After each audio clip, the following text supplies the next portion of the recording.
Crónicas de espanto. Historias que aterrorizan. Narraciones que estremecen. Leyendas que provocan escalofríos hasta en el rincón más íntimo de tu cuerpo. Bienvenidos.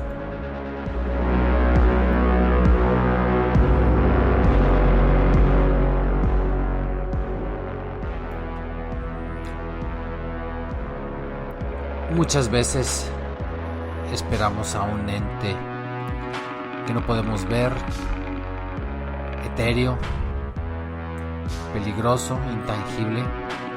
Otras veces estamos al acecho del asesino, del criminal serial. El día de hoy quizás sea la entrega más triste, la entrega más terrorífica, la entrega más dolorosa. No vamos a hablar de un solo asesino serial. Sí, hay personas que están en la cárcel por los motivos y por los crímenes que vamos a mencionar, pero hablaremos más bien de una ciudad que en su seno recibió a mujeres trabajadoras, a jóvenes llenas de sueños, a un país en el que ser mujer aumenta grandísimamente el riesgo de morir, incluso a manos de aquellas personas que supuestamente aman a estas féminas. Y estamos a más de 25 años del primer feminicidio de las muertas de Juárez. ¿Y qué tenemos? Cifras que han crecido, algunos pocos autores materiales y una cadena de violencia que tiene pausas y después continúa con un incremento considerable. Corría el año de 1993 y aquella buena y bonita sociedad no daba crédito a los horrorosos crímenes que empezaron a suceder contra las jóvenes mujeres que vivían en Ciudad Juárez.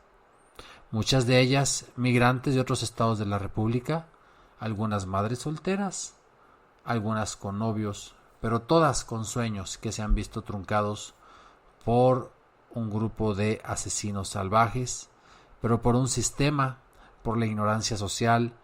Vamos a descubrirlo en esta noche. Víctimas, mujeres, todas de entre 10 y 35 años. Escucharon bien ustedes, 10 y 35 años. Trabajadoras o estudiantes, de clase baja, si acaso algunas de clase media. La gran mayoría tenía una característica en común que hacía pensar en un modus operandi. Antes de privarlas de la vida, fueron cruelmente torturadas, violadas y estranguladas o en su defecto degolladas. ¿Cuándo comienza esta cacería? Pues se cree que el infierno comienza el año de 1993.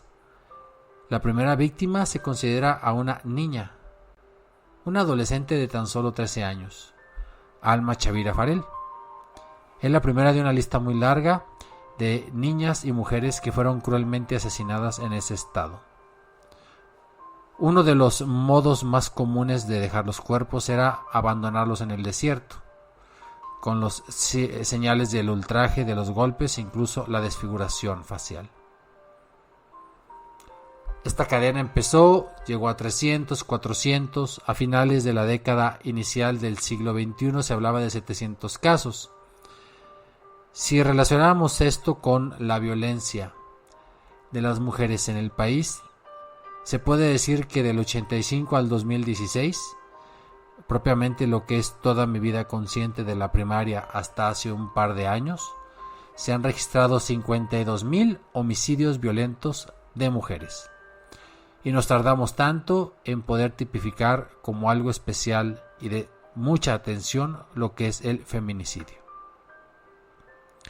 Como les dije, esas mujeres, pues algunos ponen que entre 15 y 35 años, aunque la edad más cercana, digamos que la moda en términos estadísticos, eran mujeres de 15 a 22 años, unas poquitas de 13, de 14 y de mayores de 22. También rasgos comunes, que eran delgadas, que eran morenas, con su cabello largo. Casi todas, porque aquí no se generaliza, sufrieron la violación y el estrangulamiento. Si hablamos de 700, por lo menos 200 sufrieron mutilaciones. Les cercenaban los pechos como parte de un extraño ritual antes de que sus cuerpos fueran abandonados en el desierto. Y como estamos en la época en que cobró moda y estuvo en boga el caso de los narcosatánicos, pensábamos que México era un país que se había ido literalmente al infierno. No sabían lo que nos esperaba, ni siquiera se imaginaban lo que estamos viviendo en estos años. 5 años después, antes del 2000, se les empieza a llamar las muertas de Juárez, pero parece que es un nombre que no fue muy bien aceptado, aunque en el imaginario popular lo hemos asumido. Una periodista, Diana Washington, usó los detalles de cada uno de los casos que pudo registrar y elaboró un libro que se llama Cosecha de Mujeres. Ella dice que hizo una exhaustiva investigación en que los numerosos asesinatos estaban realizados por hijos de familias prominentes de Ciudad Juárez, vinculadas con el narcotráfico y protegidas por las autoridades. Esta autora dice que realmente había una especie de safari, que estos jóvenes realizaban fiestas orgiásticas en que raptaban a las jóvenes, las asesinaban, las ultrajaban, incluso las marcaban con un cuchillo en la espalda, donde les dejaban un triángulo que era una especie de símbolo de una ultraderecha, hipócrita, conservadora, de pantalla de día y de noche, literalmente como de película de terror. Realmente, otro periodista, que es José Pérez Espino, no quiere usar el término de muertas de Juárez. Y creo que tiene razón, porque ese término puede considerarse un tanto peyorativo, porque cada una de estas víctimas es una historia, es un sueño truncado, es un crimen atroz que en muchos de los casos no se ha resuelto y que ni siquiera la apariencia de justicia que se ha logrado obtener con algunos detenidos podría llegar a resolver el problema. Son crímenes impunes, en pocas palabras.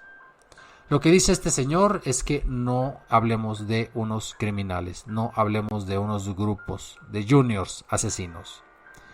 Él habla de violencia estructural, que tiene como fondo una problemática complejamente simple.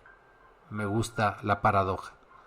Hay falta de infraestructura para el transporte público, no hay pavimentación, no hay alumbrado público, hay hacinamiento en los hogares y en los sectores bajo control de cárteles o de grupos criminales. Somos todos culpables en el momento en que esas pobres jóvenes tienen que caminar en lugares oscuros, en los cuales tienen que sufrir arriba de un camión vejaciones de otros compañeros, tienen que soportar piropos como si les gustaran y al final la muerte. Esos asesinatos, según ciertos informes elaborados por la Procuraduría de Chihuahua, eran atribuidos a violencia doméstica, a misoginia y a violencia de género, y entonces parece que el problema era una cuestión meramente familiar. Nada más lejos de la realidad, aunque la misoginia y la violencia de género es una realidad patente no solo en Chihuahua, sino en todo el país. Hablo por Guanajuato y daré los datos más adelante. Hay trabajos publicados en medios como el Diario de Ciudad Juárez que ofrecen detalles un poco más estructurados y argumentados sobre los crímenes contra las mujeres de esta frontera y van construyendo una explicación del fenómeno. En el 96 se estableció la relación entre una serie de homicidios que se cometieron a esta fecha con los cometidos cuando nuestra primera víctima murió. Recuerden que estamos hablando de Alma Chavira Rangel. Y entonces lo que explican es que se realizó un mapeo en las áreas donde la mayoría fue llevada por la fuerza, donde había relación con sospechosos y coincidencias de las maquiladoras, de los lugares de trabajo, del origen del estado migratorio. Realmente hablamos de zonas de alto riesgo. Por ejemplo, muchos homicidios se dieron en el centro, en algunos parques industriales, en el eje vial Juan Gabriel. Las jóvenes se exponían al tomar el transporte para sus casas o de sus casas al trabajo. Había poca vigilancia policial, no había alumbrado público. Largos tramos bajo el control de pandilleros y de vendedores de drogas, tramos cercanos a las vías del ferrocarril, los mejores lugares, como diríamos, para aquellos cazadores de víctimas inocentes. Y el problema fue agravándose, porque las autoridades se demostraron incapaces y omisas en su deber de vigilar los puntos. La cifra de 300 se acrecentó a 400 a principios de este siglo y hacia el 2008 hablamos ya de 700 mujeres. Esto no es solo las muertas de Juárez. Algunos podrían decir se trata de un genocidio. Y eso simplemente propició nuevos crímenes. Como los medios publicaban los detalles que ofrecían las autoridades, pues cualquiera mataba a una mujer y la dejaba en los lugares que se habían hecho públicos y se buscaba al asesino serial. Tendríamos que revisar caso por caso. Pero uno de los intentos más claros de entregarle a los medios un asesino serial, un gran monstruo, lo voy a explicar. Este multihomicida o multihomicidas se detuvieron el 9 de noviembre del 2001. Dos choferes, Víctor García y Gustavo González. A ellos les atribuyeron el crimen de 8 mujeres que fueron encontradas en un campo algodonero. Como parece que había la coincidencia con el hecho de que tomaban el transporte público, los choferes eran los perpetradores ideales. Cuando ambos fueron presentados ante los reporteros, apenas podían caminar. Previamente les habían torturado para que se confesaran culpables. Los cosieron a patadas, les dieron toques eléctricos en los testículos, les apagaron cigarros ardiendo sobre la piel. Qué conveniente que uno de ellos, Gustavo, murió dentro del penal al año siguiente. Y entonces el victimario murió. Se hizo justicia por la naturaleza. Curiosamente, un grupo de mujeres organizó un colectivo que se llamaba El Silencio que la voz de todas quiebre. Rory, Adriana, Patricia, Guadalupe, Josefina, Isabel, Ramona hicieron este grupo con la intención de encontrar fuerza en otros medios, en otras personas. ¿Y qué creen? Sí, fueron desdeñadas por Elena Poniatowska, nuestro paladín de la Cuarta Transformación, nuestra polaca mexicana socialista, amiga de nuestro presidente, porque la buscaron para que les ayudara a publicar su investigación y dijo que no, porque el tema de las muchachas muertas le parecía muy feo. Y como ella habla todo en pequeñito, ¿verdad? Pues no podía decir las muchachitas muertitas le parecía feíto. Y fueron desdeñadas.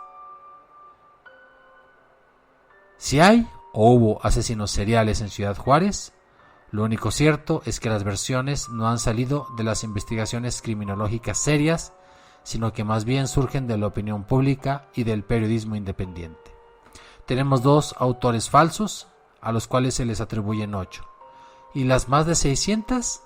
Bueno, hay un tal egipcio al que se le atribuyen 20 mujeres. Ya solo nos quedan 650. Y voy a hablar de él. Abdul Latif Sharif, y le llamaron el destripador de Ciudad Juárez. Esta es su historia. Abdul fue un químico y un presunto asesino serial. Nació en el seno de una familia musulmana en Egipto. Hijo único.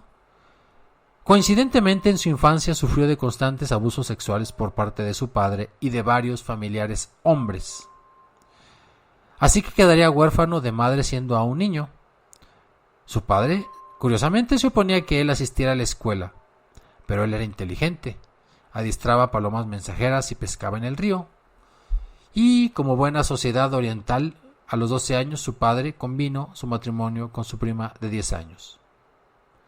3 años después, Abdul Sharif se retractaría de esa promesa de matrimonio y viajaría a los Estados Unidos. Sin embargo, aquí viene la parte misteriosa. Al romper ese vínculo, al romper el matrimonio, al escapar del clan, una de sus tías le lanza un maleficio. Sin embargo, antes de huir, también estudia ingeniería química y alcanza un promedio de 9.9. Es maestro en una preparatoria y una universidad. Viaja a la Unión Soviética cuando existía todavía. Viaja a Nueva York. Trabaja en empresas de petroquímicos, de pinturas. Y era un profesional atractivo, exitoso y joven. La versión nueva de Omar Sharif, dirían algunos. Se apellidaba igual. Se obsesionó con las mujeres, porque en sus 21 años de estancia en Estados Unidos contrajo matrimonio 2 veces